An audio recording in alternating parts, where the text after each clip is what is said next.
सुमित्रा ब्रह्म चिरां जिल्लानि आरो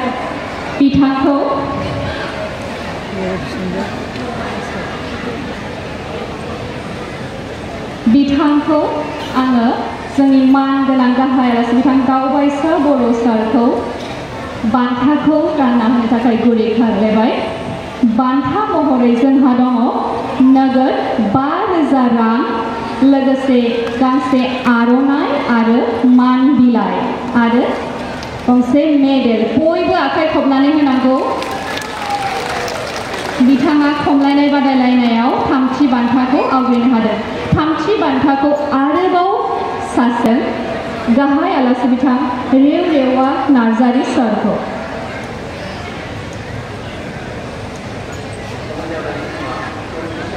बान्था महरै दं नगद 5,000 रां लोगोसे मान बिलाइ गांसे आर'नाइ आरो मेडेल।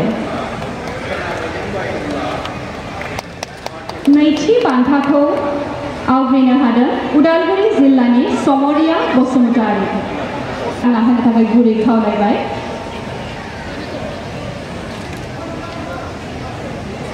समरिया बसुमतारी बान्था महरै दं नगद 7,000 रां लोगोसे मान बिलाइ गंसे मेडेल आरो गांसे आर'नाइ। बयबो गोबारै आखाइ खबनानै हो। बिथाङानो जाहैबाय समरिया बसुमतारी उदालगुरि जिल्लानि। बिथाङा खमलायनाय बादायलायनायाव 2थि बान्थाखौ मोननो हादों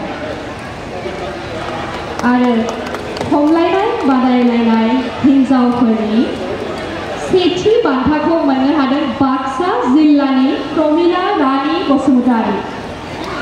प्रमिला रानी बसुमतारीखौ जौस्रांसिम फैनानै गावनि बान्थाखौ लांफैनो थाखाय गुरै खावलायबाय आरो बे बान्थाखौ जोंनि गाहाय आलासि बिथां मानगोनां राजेन्द्र नाथ ब्रह्म सारा गथायनानै होगोन आरो लोगोसे बे बान्था महरै दङ नगद 10,000 रां गांसे आर'नाइ मान बिलाइ आरो मेडेल। बयबो आखाइ खबनानै होनांगौ। रायजो राजा नोंथांमोन बिथाङा 3थि बान्थाखौ मोननो हादों। बेखिनियानोमोन हिन्जावफोरनि खमलायनाय बादायलायनायनि बान्था। दा जोंनि आखायाव दङ खमलायनाय बादायलायनायनि बान्था हौवासाफोरनि 60 to 62 kgनि खमलायनाय बादायलायनायनि बान्थाखौ मोननो हादों। 3थि बान्थाखौ मोननो हादों चिरां जिल्लानि जादव प्रसाद वारी। जादव प्रसादखौ जौस्रांसिम फैनानै गावनि बान्थाखौ लांफैनो थाखाय आं गुरै खावलायनायखौ बिथांनो गथायना होनो आं गाहाय आलासि बिथां मानगोनां मनेस्वर दैमारि सारखौ गुरै खावलायबाय। बान्था महरै दङ नगद 5,000 रां गांसे मान बिलाइ गांसे आर'नाइ आरो गंसे मेडेल।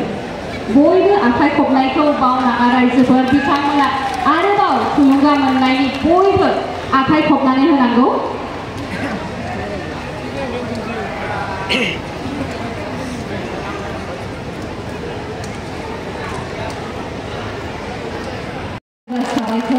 आरोबाव 3थि बान्थाखौ आवग्रिनो हादों प्रशान्त कसारी उदालगुरि जिल्लानि प्रशान्त कसारी। बिथांखौबो जौस्रांसिम फैनानै गावनि बान्थाखौ लांफैनो थाखाय आं गुरै खावलायबाय।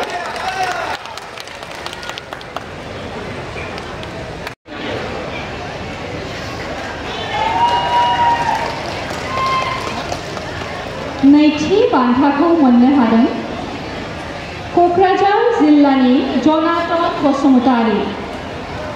खमलायनाय हौवासाफोरनि 2थि बान्थाखौ मोननो हादों जनातन बसुमतारी। बिथांखौबो जौस्रांसिम फैनानै गावनि बान्थाखौ लांफैनो थाखाय आं गुरै खावलायबाय। बिथांनो बान्थाखौ होनो थाखाय आं गुरै खावलायनाय थाबाय मानगोनां गाहाय आलासि बिथां सन्जय नार्जारी सारनिसिम। बान्था महरै दङ नगद 7,000 रां गांसे मान बिलाइ गांसे आर'नाइ आरो गंसे मेडेल।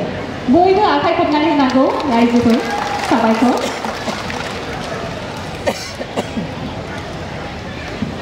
सेथि बान्थाखौ आवग्रिनो हादों उदालगुरि जिल्लानि सोरां आरो बे बान्थाखौ गथायना होनो थाखाय आं गुरै खावलायबाय गाहाय आलासि बिथां दावबायसा बर' सारखौ।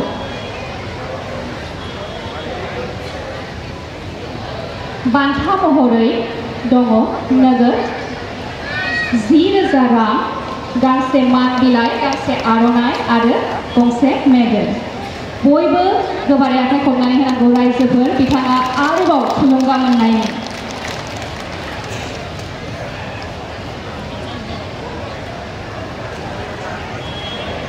जिल्लानिफ्राय सेथि बान्थाखौ मोननो हादों बाक्सा जिल्लानिफ्राय। आं गासैबो बाक्सा जिल्लानि गेलेग्रा दंफां बुखुनाय गेलेग्रा बिथांमोनखौ फारि फारियै नाम मख'ना होगोन। बयबो फैनानै जोंनि आलासि बिथांमोननिफ्राय बान्थाखौ फारि फारियै लानानै थांनांगौ।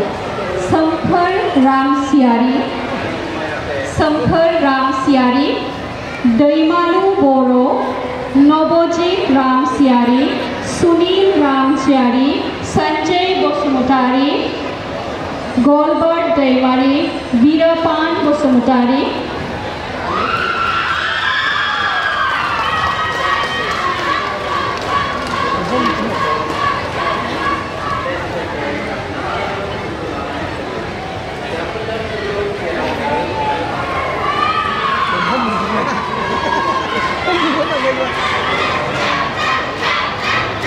बान्थाखौ राननो थाखाय आं गुरै खावलायबाय गाहाय आलासि बिथां मानगोनां मेनन ब्रह्म सारनिसिम।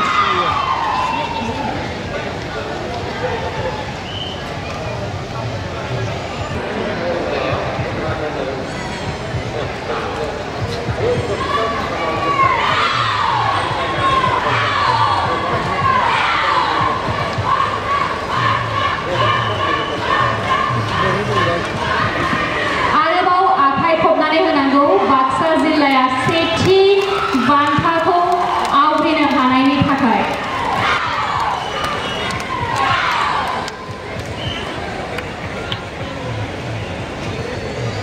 नोंथांमोनाबो एसे थुलुंगा होबावदो, आखाइ खबनानै बिथांमोननि थाखाय। बिथांमोना सेथि बान्थाखौ आवग्रिनो हादों।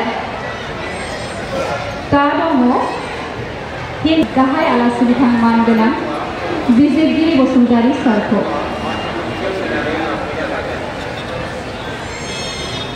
बयबो आखाइ खबनानै होनांगौ। बिथांमोना दंफांखौ बुखुनानै सेथि बान्थाखौ मोननो हादों।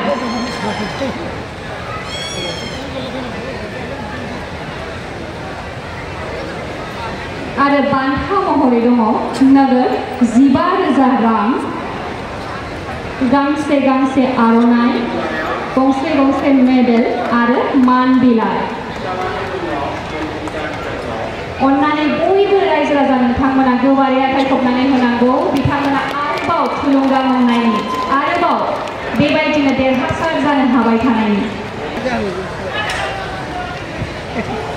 बयबो अन्नानै आखाइ खबनांगौ। बयबो सासेबो आखाइ खबालासिनो थानो मोना। बयबो बिथांमोना जोबोद थुलुंगा मोनगोन नोंथांमोननि बे आखाइ खबनायखौ खोनायोब्ला। राननानै होनो थाखाय आङो गाहाय आलासि बिथां मानगोनां दावबायसा बर' सारखौ गुरै खावलायबाय।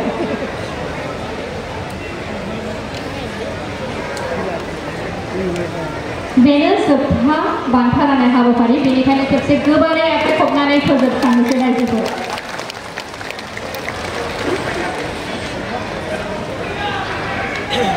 बान्था महरै दङ नोगोद 20,000 रां, गांसे आर'नाइ, गंसे मेडेल आरो मान बिलाइ। आं फिन खेबसेबाव नोंथांमोनखौ गुरै खावलायो आखाइ खबनानै होनो थाखाय। बिथांमोना थुलुंगा मोनगोन। बिथांमोनहा गिला बादायलायनायाव सेथि मासिखौ आवग्रिनो हादों।